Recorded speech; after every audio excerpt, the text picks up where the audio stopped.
बिस्मिल्लाहिर्रहमानिर्रहीम। अस्सलाम वालेकुम डियर स्टूडेंट्स। इस वीडियो में मैं आपको बताऊंगा कि आप हमारी वेबसाइट से कैसे ऑनलाइन फॉर्म सबमिट कर सकते हो। इसके लिए सबसे पहला स्टेप जो आपको करना है, आपको एक फ़ोटोग्राफ उठानी है जिसका बैकग्राउंड वाइट होना चाहिए।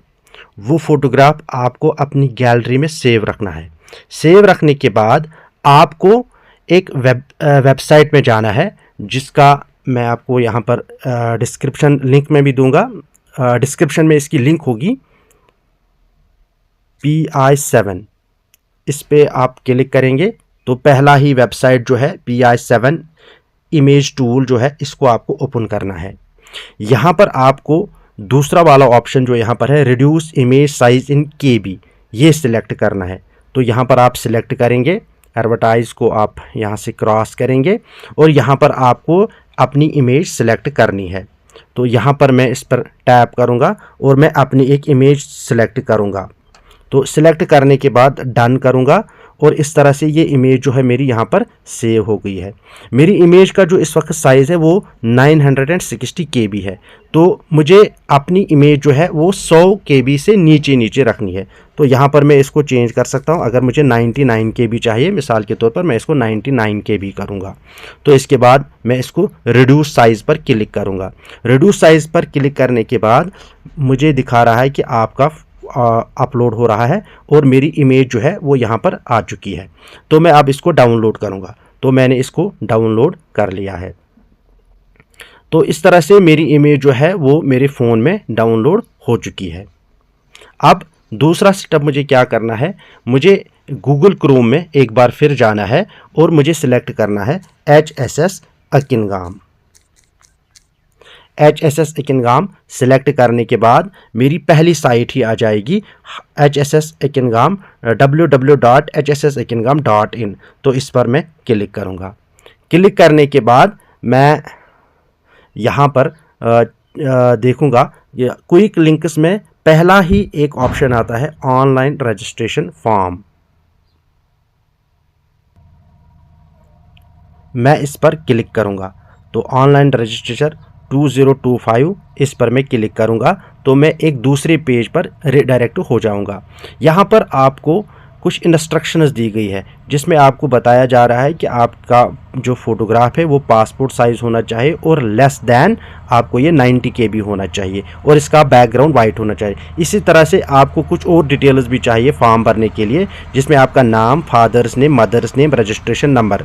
तो ये सारी डिटेल्स जो है ये आपको कहाँ से हासिल करनी है वो मैं आपको बताऊंगा। ये सारी डिटेल्स स्कूल रिकॉर्ड के मुताबिक होनी चाहिए। यानी अगर आपका एडमिशन 9th क्लास में है तो प्रीवियस स्कूल से जो आपकी सर्टिफिकेट दी गई है स्कूल की तरफ से, वहीं से आपको ये सारी इन्फॉर्मेशन डालनी है। अगर आपका एडमिशन 11th क्लास में है तो प्रीवियस स्कूल से जो आपकी सर्टिफिकेट होगी उसी से ये सारी डिटेल्स फिलअप करनी है। अगर आपका प्रोविजनल एडमिशन है तो ये सारी डिटेल्स आप अपनी रोल नंबर स्लिप से भी हासिल कर सकते हैं, क्योंकि रोल नंबर स्लिप पर आपका नाम, आपके फादर का नाम, आपकी मदर का नाम और आपका रजिस्ट्रेशन नंबर और डेट ऑफ बर्थ वो एग्जैक्ट स्कूल रिकॉर्ड के मुताबिक ही होता है। तो आप उस से भी अपने डिटेल्स फिलअप कर सकते हैं। तो ये सारी डिटेल्स और इंस्ट्रक्शंस आप पढ़ेंगे और इसमें यह भी बताया गया है कि अगर आपको किसी भी किस्म की कोई प्रॉब्लम आ जाएगी तो आप इस नंबर पर कॉल करके अपनी प्रॉब्लम का सलूशन ले सकते हो। तो यहाँ पर सबसे पहले मैं एग्री पे क्लिक करना है मुझे। ये एग्री का मतलब हो गया कि मैं स्कूल की सारी जो पॉलिसीज़ है, एडमिशन पॉलिसी, अंडरटेकिंग, वो मैं एग्री करता हूँ। तो यहाँ पर मैं एग्री पर क्लिक करूँगा और प्रोसीड के बटन पर क्लिक करूँगा। प्रोसीड के बटन पर क्लिक करने के बाद मैं इस पेज पे आ जाऊँगा, ऑनलाइन रजिस्ट्रेशन 2025।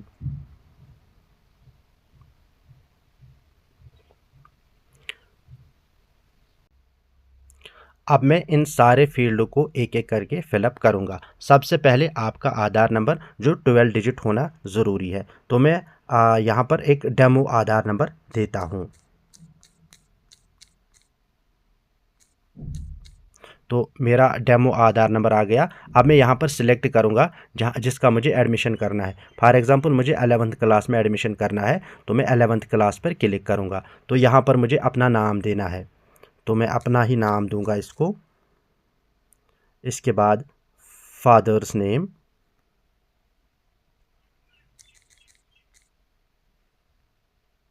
इसके बाद मदर्स नेम,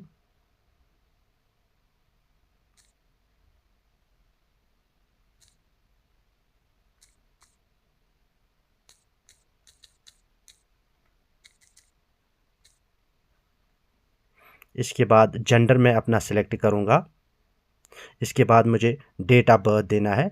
तो डेट ऑफ बर्थ के लिए आप 2025 पर पहले क्लिक करेंगे, तो अपनी डेट ऑफ बर्थ का ईयर आप सिलेक्ट करेंगे। तो मैं अपनी डेट ऑफ बर्थ का ईयर यहाँ पर सिलेक्ट करता हूँ। तो आपको भी अपना ईयर सिलेक्ट करना है। फिर इसके बाद आपको अपना डेट ऑफ बर्थ का मंथ यहाँ से सिलेक्ट करना है और फिर उस डे को आपको सिलेक्ट करना है। तो यहाँ पर मैं इसको सिलेक्ट करके सेट करूँगा। तो इस तरह से मेरी डेट ऑफ बर्थ जो है वो नीचे वर्ड्स में भी शो हो गई है। तो इसके बाद बोर्ड रजिस्ट्रेशन नंबर, यहाँ पर मैं आपको बताता चलूँ कि बोर्ड रजिस्ट्रेशन नंबर जो है ये 10th 11th और 12th के लिए एप्लीकेबल है। अगर आप 9th में हैं तो ऑटोमेटिकली जब आप ऊपर सिलेक्ट करोगे क्लास 9th, तो ये जो बोर्ड रजिस्ट्रेशन नंबर वाला ऑप्शन जो है वो डिसेबल हो जाएगा। तो यहाँ पर रजिस्ट्रेशन नंबर जो JK बोस का रजिस्ट्रेशन नंबर होता है वो आपको डालना है। तो यहाँ पर मैं डेमो के तौर पर ये वाला डाल देता हूँ। तो इसके बाद आपको अपने विलेज का नाम लिखना है। तो मैं यहाँ पर अपने विलेज का नाम लिखता हूँ। इसके बाद तहसील आपको सिलेक्ट करनी है, अपनी तहसील। इसके बाद आपको अपना मोबाइल नंबर देना है। ये आपका अपना मोबाइल नंबर या आपके पेरेंट्स का मोबाइल नंबर। अगर आपका अपना मोबाइल नंबर है तो आप वहीं डालेंगे यहाँ पर। तो मैं यहाँ पर एक अपना मोबाइल नंबर देता हूँ। ये 10 डिजिट होना ज़रूरी है। अब आपको अपने पेरेंट्स का यहाँ पर कॉन्टैक्ट नंबर देना है। तो मैं एक और डेमो नंबर देता हूँ। तो यहाँ पर आपको इसके बाद ये ईमेल आईडी बहुत इंपॉर्टेंट इसलिए है क्योंकि आप जब आपका फॉर्म हम अप्रूव करेंगे या रिजेक्ट करेंगे या आपका फॉर्म जो है प्रोविजनली हम अप्रूव करेंगे तो आपको एक ईमेल आ जाएगा। तो इसलिए आपको यहाँ पर ईमेल देना बहुत ज़रूरी है। ये आपकी अपनी ईमेल भी हो सकती है। तो मैं यहाँ पर अपनी एक ईमेल दे सकता हूँ।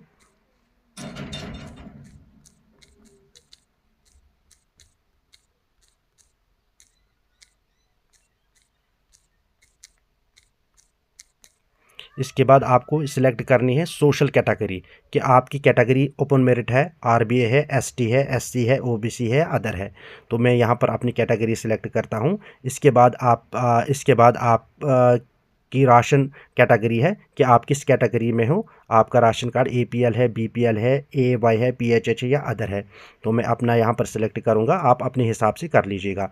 तो इसके बाद है RUCWSN children with special needs. ये वो बच्चे होते हैं जो जिस्मानी तौर पर डिसेबल होते हैं, जिनकी कोई प्रॉब्लम होती है। तो अगर आप यहाँ पर है, अगर आपको इस किस्म की प्रॉब्लम है तो यस पे आप क्लिक कर लीजिएगा। अगर आप नहीं हैं तो आप नॉर्मल स्टूडेंट हो तो यहाँ पर आप नो को सिलेक्ट करेंगे। जब आप नो को सिलेक्ट करोगे तो फिर आपको टाइप ऑफ एम्पेयरमेंट लिखने की ज़रूरत नहीं है, ये डिसेबल खुद ब खुद हो जाएगा। तो इकोनॉमिकली वीक हो, अगर आपकी वो इकोनॉमिकली वीक सर्टिफिकेट है तो आप यहाँ पर यस कर सकते हो, अगर नहीं है तो आप यहाँ पर नो कर सकते हो। आपका ब्लड ग्रुप जो है वो यहाँ पर आपको लगाना है कि आपका कौन सा ब्लड ग्रुप है। तो आप अपना ब्लड ग्रुप जो है वो लगा सकते हैं यहाँ पर आपको अपने बैंक का IFSC कोड लगाना है। तो यहाँ पर मैं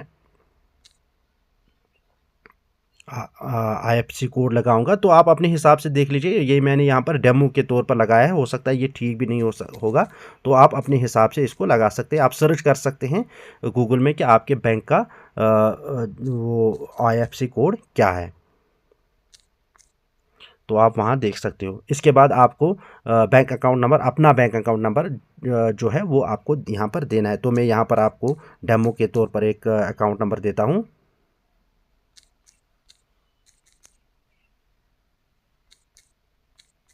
तो यहाँ पर एक डेमो के तौर पर मैंने एक अकाउंट दे दिया है। इसके बाद आप मुझे सिलेक्ट करनी है स्ट्रीम। तो यहाँ पर इम्पॉर्टेंट है आपको सिलेक्ट स्ट्रीम सिलेक्ट करने से पहले आपको एक गाइडेंस लेनी है। किसी भी आप अपने पेरेंट से गाइडेंस ले सकते हैं, टीचर से गाइडेंस ले सकते हैं कि मुझे किस स्ट्रीम में सिलेक्ट। अगर आपको क्लास 11th में एडमिशन करना है तो स्ट्रीम आपके लिए बहुत इंपॉर्टेंट है। तो अगर आपका एडमिशन 9th में है तो वहाँ पर आपको स्ट्रीम में सब्जेक्ट जो है होते हैं वो सिलेक्टेड होते हैं। लेकिन अगर आप 11th में हैं तो आपको स्ट्रीम जो है वो सोच समझ के सिलेक्ट करनी है। अगर आपका एडमिशन 12th में करने जा रहे हैं, यानी कि 12th में आपका एडमिशन है, तो आपको वही सब्जेक्ट सिलेक्ट करने हैं जो आपके 11th में है, क्योंकि आप 12th में सब्जेक्ट्स को चेंज नहीं कर सकते हैं। इस बात को मैं रिपीट करूंगा कि 12th क्लास में आप अपने सब्जेक्ट चेंज नहीं कर सकते हैं, आपको वही सब्जेक्ट लेने हैं जो क्लास 11th में आपके सब्जेक्ट्स थे। तो यहाँ पर मैं, क्योंकि मैं फॉर्म इस वक्त 11th क्लास का भर रहा हूँ, तो मैं यहाँ पर एक सिलेक्ट स्ट्रीम करूँगा। फॉर एग्जाम्पल मैं सिलेक्ट स्ट्रीम करूँगा आर्ट्स, तो यहाँ पर आर्ट्स के सब्जेक्ट शो हो जाएंगे। अगर मैं यहाँ पर सिलेक्ट स्ट्रीम करूँगा साइंस, तो मुझे यहाँ साइंस के सब्जेक्ट सिलेक्ट ऑटोमेटिकली यहाँ पर डिस्प्ले हो जाएंगे। यहाँ पर आपको क्या करना है, यहाँ पर आपको ये जो ऊपर वाले कंपलसरी सब्जेक्ट्स है ये तो सिलेक्टेड है, क्योंकि ये लेने ही लेने हैं। बाद में आपको ग्रुप में से 2 और सब्जेक्ट सिलेक्ट करने हैं, टोटल 5 सब्जेक्ट आपको सिलेक्ट करने हैं। तो ग्रुप में से एक सब्जेक्ट आप सिलेक्ट कर सकते हो। फॉर एग्जाम्पल अगर मैं साइंस स्ट्रीम का स्टूडेंट हूँ, साइंस स्ट्रीम सेलेक्ट करना चाहता हूँ, मैं यहाँ पर बायोलॉजी लूँगा और इसके बाद मैं यहाँ पर कंप्यूटर साइंस लूँगा। तो इस तरह से ये मेरे सब्जेक्ट्स 5 बन गए हैं। अगर फॉर एग्जांपल मैं यहाँ पर आर्ट्स स्ट्रीम को सिलेक्ट करूँगा, यहाँ पर जो इंपॉर्टेंट और कंपलसरी सब्जेक्ट वो एक ही है, वो है जनरल इंग्लिश, और फिर आपको चॉइस है कि आप 4 सब्जेक्ट्स यहाँ पर सिलेक्ट कर सकते हो। तो हर ग्रुप में से आपको एक सिलेक्ट करना है। फॉर एग्जांपल मैं इकोनॉमिक्स, एजुकेशन, पॉलिटिकल साइंस और फिजिकल एजुकेशन, ये 4 सब्जेक्ट सिलेक्ट करके आगे बढ़ूंगा। तो इस तरह से जब मैं यहाँ पर आपको vocational subject as 6th subject, अगर यहाँ पर आपने already vocational tourism and hospitality लिया है तो यहाँ पर आपको सिलेक्ट करने की वो ज़रूरत नहीं है। अगर आप यहाँ पर वोकेशनल सब्जेक्ट, ये 6th आपका सब्जेक्ट होगा, और एक तो +5 और एक, अगर आप इसको सिलेक्ट नहीं करना चाहेंगे तो आपको ऐसे ही रहना है। मैं इसको सिलेक्ट नहीं करूँगा, मैं 6th सब्जेक्ट नहीं लूँगा, तो मैं ये दोनों जो है वोकेशनल सब्जेक्ट और एडिशनल सब्जेक्ट मैं इनको रहने दूंगा, क्योंकि मुझे 5 ही सब्जेक्ट सिलेक्ट करने हैं। अगर आप छठा लेना चाहेंगे तो आप यहाँ पर क्लिक कर सकते हैं। फिर आपको प्रीवियस ईयर का रिजल्ट, ये प्रीवियस रिजल्ट का रिजल्ट आपको देना है। अगर आप पास हुए हैं तो पास पे आप क्लिक करेंगे, अगर आपका रिपेयर है तो रिपेयर पे क्लिक करेंगे। अगर आपका रिज़ल्ट अभी नहीं आया है, आपने एग्ज़ाम दिया है लेकिन इसका रिज़ल्ट आपका नहीं आया है, तो आप अवेटेड पर क्लिक करेंगे। मैं अवेटेड पर क्लिक करूंगा क्योंकि मेरा रिज़ल्ट अभी नहीं आया है, मैंने एग्ज़ाम दिया है लेकिन रिज़ल्ट नहीं आया है। आपके प्रीवियस ईयर का रोल नंबर वो आपको यहाँ पर सिलेक्ट करना है। फॉर एग्जाम्पल मैं डेमो के तौर पर ये रोल नंबर सिलेक्ट करूँगा। आपको फिर मैक्सिमम मार्क्स कि आपने जो एग्ज़ाम दिए है इसके टोटल मार्क्स कितने थे। फॉर एग्जाम्पल 500 में थे, क्योंकि मार्क्स ऑब्टेनेड मैंने ऊपर लिखा अवेटेड, अवेटेड में अब क्योंकि मुझे मार्क्स का पता नहीं है, अगर मैं यहाँ पर पास लिखता तो ये मार्क्स ऑब्टेनेड का जो फील्ड जो है वो डिस्प्ले हो जाता, फिर यहाँ पर मुझे लिखना ही लिखना था कुछ इधर। क्योंकि अब मैंने अवेटेड लिख लिया है, क्योंकि मेरा अभी रिजल्ट नहीं आया है, लिहाजा मैं इसको मार्क्स ऑब्टेनेड ये डिसेबल हो जाएगा। परसेंटेज भी फिलहाल कुछ नहीं आ जाएगी। प्रीवियस स्कूल का नाम लिखना यहाँ पर ज़रूरी है, आपको अपने प्रीवियस स्कूल का नाम यहाँ पर लिखना बहुत ज़रूरी है। फॉर एग्जांपल मैंने अपने प्रीवियस स्कूल का नाम यहाँ पर लिख लिया है। अब आपको यूडाइस पिन और आधार आईडी, ये 2 इम्पॉर्टेंट जो फील्ड जो है, इसके लिए आपको क्या करना है, इस फॉर्म को भरने से पहले जब आप स्कूल से हार्ड कॉपी लोगे तो आपको अपनी प्रीवियस स्कूल में विज़िट करना है। वहाँ के एडमिशन इंचार्ज को आपको बोलना है कि आप मुझे स्टूडेंट यूडाइस पिन नंबर दीजिए और अपार आईडी आप मुझे दीजिए। अगर आपकी अपार आईडी जनरेट नहीं हुई है तो आप यहाँ पर NG यानी कि नॉट जनरेटेड, या आप पूरा नॉट जनरेटेड लिख सकते हो। और इस तरह से यूडाइस पिन, अगर ये दोनों आपकी नहीं बनी है तो इन दोनों में आपको नॉट जनरेटेड लिखना है कि आपकी अभी नहीं बनी है। तो अगर आपकी बनी है तो आपको इनको यहाँ पर लिखना है। फॉर एग्जांपल मेरी यूडाइस पिन बनी है तो मैं इसको यहाँ पर लिखूँगा। अपार आईडी मेरी नहीं बनी है तो मैं लिखूँगा नॉट जनरेटेड।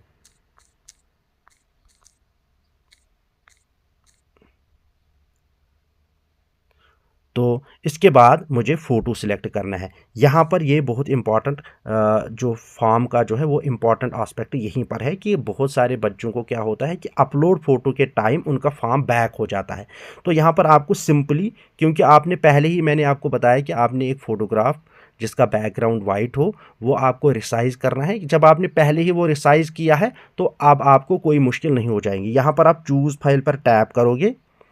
चूज़ फाइल पर टैप करने के बाद आप अपनी गैलरी को सिलेक्ट करोगे, और यहाँ पर क्योंकि मैं यहाँ पर सिलेक्ट करूँगा अब अपनी फ़ोटोज़ को, और यहाँ पर मेरे बहुत सारे फ़ोटोज़ आ गए हैं। मैं एल्बम से सिलेक्ट करूँगा। यहाँ पर अभी जो मैंने फ़ोटो रिसाइज़ किया था अपना, ये वाला फ़ोटो रिसेंटली, ये वाला फ़ोटो ये मैंने अभी रिसाइज़ करके 99 की भी किया था, तो इसी को मैं सिलेक्ट करूँगा। तो ये सिलेक्ट हो गया है। अब मुझे क्या करना है, अब मुझे सबमिट पे क्लिक करना। अगर मेरा फॉर्म सबमिट नहीं हुआ है तो मुझे ऊपर देखना है कि कहीं मेरा कोई कॉलम रह तो नहीं गया है।